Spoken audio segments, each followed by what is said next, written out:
Hey everybody, welcome to the channel. Today I want to talk to you a little bit about crappie fishing on Kentucky Lake. And the easiest way I've found to catch crappie from spring to fall is long line pulling. So I'm going to break it all the way down for you as to what it takes to long line pull and put fish in your boat consistently the majority of the year. I'm going to break it all down for you on how to set your boat up, how to find them, where to find them, what rods, what reels, what line, what plastics, and what jig heads to use. I'm going to talk to you about how to set your trolling motor up so you too can go out and consistently put crappie in your boat. This will apply to any lake that has crappie in it. I run a 1750 Fish Hawk, which is 17-foot deep V boat. Any kind of bass boat, any kind of boat that you can put rod racks in will work. My rod racks that I run tight lock rod racks. I run 6 rods straight off the back of the boat, and I run 4 rods off the front of the boat. The front rods, I run two 12-foot rods, and I run 2 8-foot rods. That gives a good separation between the line as they run down the sides of the boat. The rod racks on the back of the boat, I run those rods directly straight off the back of the boat. I run 6 of them. Those rods are about 6 foot long, and they're either medium or medium lights. The reels that I use are just basic quantum reels that you can get. I think they're like $25 or $30 a piece. You don't need anything expensive for long line pulling. I think they're 3000 series reels is what they are. You can get away with 2000 if you choose. That's my setup for pulling. I can pull with more rods if I chose. It can turn into a hectic mess when you get into fish and or hung up in a bunch of brush or stake beds or whatever it may be while you're trying to break all these lines free while you're still trying to maintain control of your boat at the same time. So I think 10 rods is good enough for me and my partner. As far as fish finders go, I run 2 Garmins. I run a 10-inch Garmin on the front, and I run a 9-inch Garmin on the dash.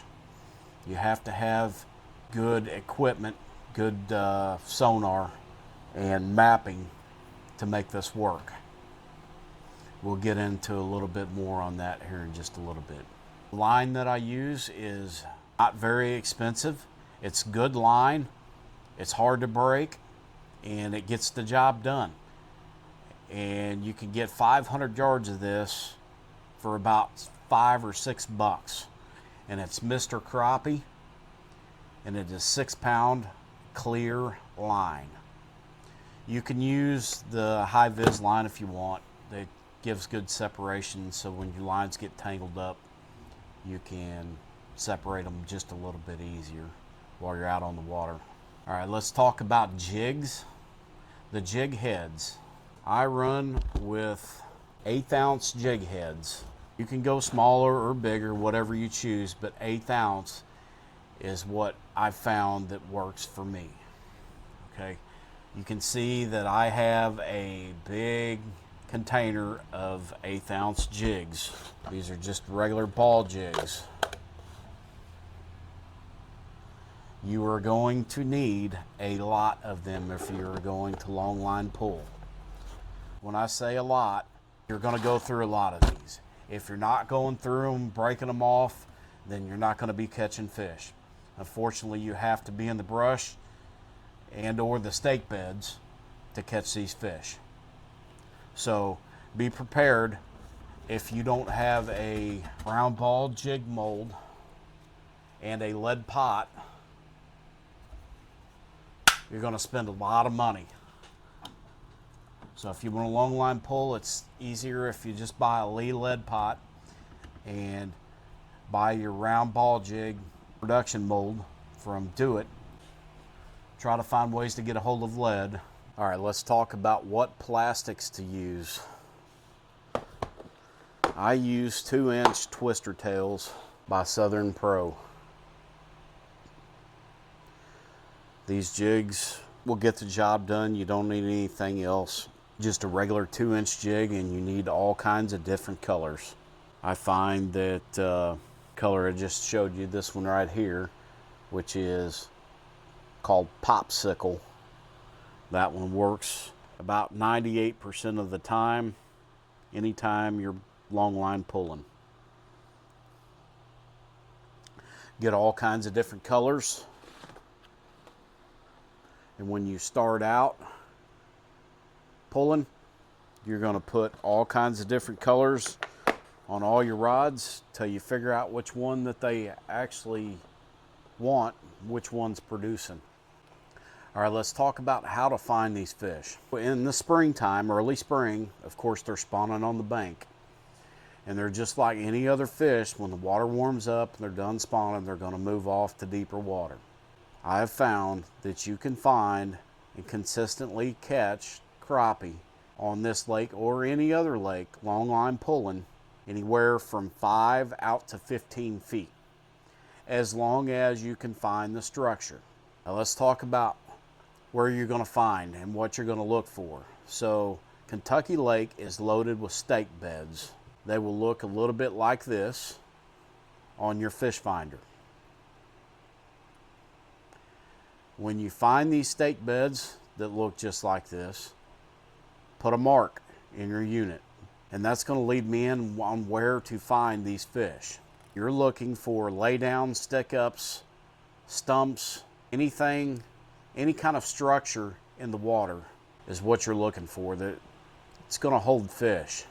Kentucky Lake's also loaded down with stake beds that are marked and brush piles that are marked.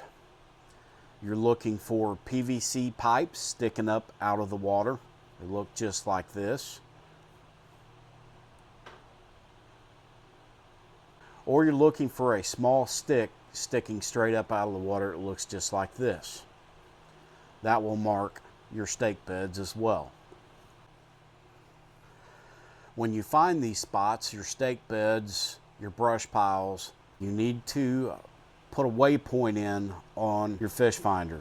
So as you're laying down waypoints, all you have to do is connect the dots from there. So you can consistently put your boat over those stake beds or brush piles that you have marked, because that's the only way you're going to catch these fish. You have to put out enough line that you're just right off the bottom. So once again, if you're not losing your jig heads, then you're not deep enough.